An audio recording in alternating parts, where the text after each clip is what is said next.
Hey, you guys, it's Trey, and I want to talk about Ant-Man and the Wasp Quantumania because apparently a lot of the reviews are out, and people have said that the movie is skippable, kind of boring, not as fun, kind of lackluster. And I know some people are like, "Oh, don't believe the hype. I mean, don't believe what the critics are saying right now because I think it's sitting at a 56 on Rotten Tomatoes." But apparently it's not doing well with critics and audience that have seen it ahead of time. Of course, you have the usual shills who was like, "Oh my God, they don't know what they're talking about. This movie is amazing," or whatever. But honestly, it's not. And you want to know why I believe that the movie's passable and it's not all that great or whatever, is because of the fact that Marvel literally was literally filming the movie up until the premiere, actually. So it is a big problem. Like what? They had 5 weeks. They had 5 weeks leading up to the premiere of this movie, and they were doing reshoots for the movie. Like actual reshoots of the movie. Like, isn't that crazy as hell? Like they were literally reshooting some of the movie scenes leading up to the release date. That is a problem, and I know some people don't want to admit that, like to ignore that fact, but that's a real issue. And don't get me wrong, reshoots do happen. It does happen, but to reshoot the movie 5 weeks before its release date, that is fucking ridiculous. Now that is really ridiculous. And then trying to say that it's a good movie, it's not. And I'm quite sure it's not. I saw the leak, post credits and stuff like that. So, oh my God, it's more Kangs. Wow. Ant-Man think he defeated Kang. Oh, he defeated Kang, but Kang is everywhere or whatever. And it's kind of funny how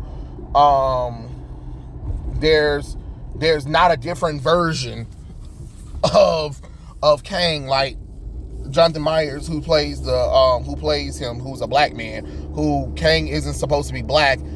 But all of a sudden, all of the Kangs around are black. You know how all those people was like, "Oh, it's just this version of the character. There's other versions. Maybe they can but they didn't. They didn't. It's the same goddamn character. It's the same damn actor. So what's the excuse for that? You know what I'm saying? It's same shit with the Supergirl nonsense. Like, oh, it's an alternate take on the character or whatever. Yeah, but then we got General Zod and 2 Barry Allens. Like, come on now.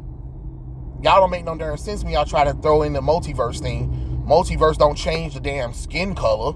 It's just supposed to be an alternate take of the damn character. That's what it's supposed to be. But no. Y'all said, "Nah, fuck that. We gon' change the character around to be completely different than what the character needs to be." Like, it's so weird. It is so weird. But I did hear that Jonathan, the actor who plays Kane, they said he's the strongest in the movie. I tend to believe it, since the Ant-Man movies haven't really been all that darn serious anyway. So it's kind of weird anyway that they trying to like, "Oh yeah, we should make the third movie more serious and more epic," when you didn't take the first 2 movies seriously, especially that second movie, which was supposed to be a lead up to Endgame. You know what I'm saying? So I don't know. I just think that's just my personal opinion on the situation. But I heard that they said the CGI wasn't all that great. They said MODOK was horrible, which again I tend to believe that anyway, because it's MODOK. We saw what he looked like, and he did not look all that great. You know what I'm saying? So I don't know. It is what it is. But I just think it wasn't. I just don't. I mean, I haven't seen the movie, but from hearing the reviews and seeing what they're saying about the movie, I actually believe it. I actually do believe it's that the movie's not really doing all that well.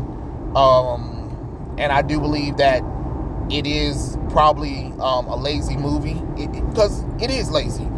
It is definitely lazy.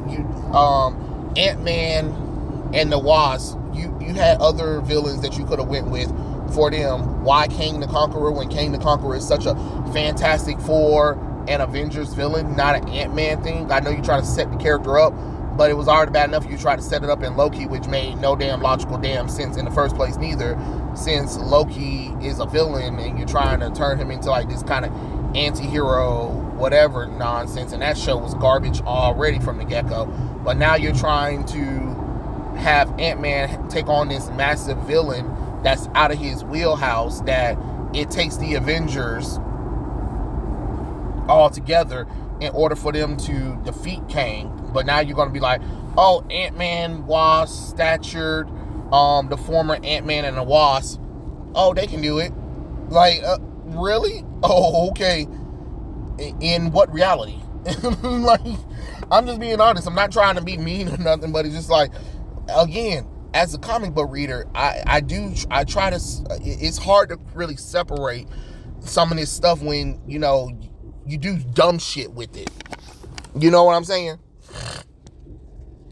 That'll be like doing Spider-Man and then introducing Kang the Conqueror as the villain of the third movie, and was like, you know, Spider-Man's gonna take on Kang. In what reality? You know what I'm saying? Certain heroes just can't take on villains by themselves, and it just doesn't make any sense for them to. Especially when Kang the Conqueror has easily handed Captain America, Iron Man, Thor asses to them several times over before. So if the God of Thunder can't even handle him, what makes you think small shrinky man and his family can handle Kang the Conqueror? Come on now. Come on. Hell, the Fantastic Four struggle, and that's the Fantastic Four. You know what I'm saying?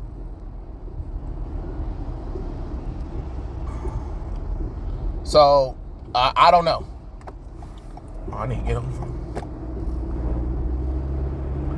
Like, I don't know. I don't know what the decisions were when they were doing this one, but the fact that the matter is that they literally stated that the movie was being reshot and retooled before the premiere is kind of telling. So I tend to believe it. Am I going to be watching it? No, I like I said, I don't care. I just kind of find it really interesting that critics are actually saying something bad. Like, they're nice about their criticism, but it doesn't look good. And I know some people are like, oh my God, Rotten Tomatoes is rigged. Oh, now Rotten Tomatoes is rigged now that they want to go be a little bit negative towards Marvel movies. But you didn't have no problem when they were being negative towards other, you know what I'm saying? You didn't have no problem when they were being negative towards other franchises. You know what I'm saying? Because if you ask me, to this day, I think Rotten Tomatoes was rigged against Batman vs. Superman: Dawn of Justice. If you ask me, that's just my personal opinion.